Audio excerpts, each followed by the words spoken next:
किसी बच्चे को जन्म लेने से पहले अगर कोई मारे ना तो उसको गर्भपात कह के छोड़ देते, लेकिन जन्म लेने के बाद मारे तो हत्या हो जाती है और 302 का मामला बनता है।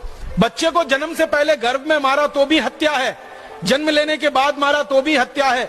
दोनों में सजा एक जैसी होनी चाहिए और वो फांसी ही होनी चाहिए। लेकिन जन्म से पहले मारो तो गर्भपात है और जन्म के बाद मारो तो हत्या है। इसलिए इस देश के लाखों लालची डॉक्टर करोड़ों बेटियों को गर्भ में ही मार डालते हैं, क्योंकि गर्भ में मार देने से उनको फांसी नहीं होती है। गर्भ के बाहर मारेंगे तो फांसी होने की संभावना है। 1 करोड़ बेटियों को हर साल इस देश में गर्भ में ही मार दिया जाता है इसी कानून की मदद से। अब आप बताओ कि बेटी को गर्भ में मार दो तो गर्भपात, गर्भ के बाहर आने के बाद मारो तो हत्या। अगर इन कानून के आधार पर कोई फैसला होगा तो वो न्याय दे सकता है, फैसला हो सकता है, न्याय नहीं दे सकता।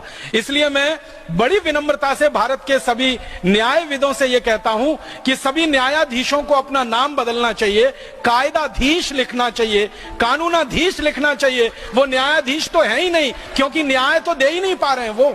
अगर अंग्रेजी में उनके शब्दों में कहूं तो वो कहते हैं हम तो केस डिसाइड करते हैं, हम जजमेंट नहीं करते।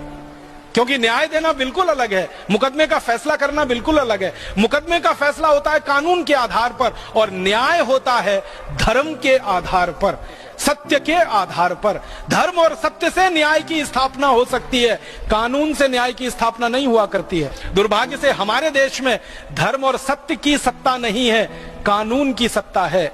लॉ एंड ऑर्डर की बात होती है, धर्म और न्याय की बात नहीं होती, सत्य की बात नहीं होती। तो ये अंग्रेज छोड़कर चले गए पूरी कानून व्यवस्था को, और वही ढो रहे हैं हम आजादी के 63 साल के बाद।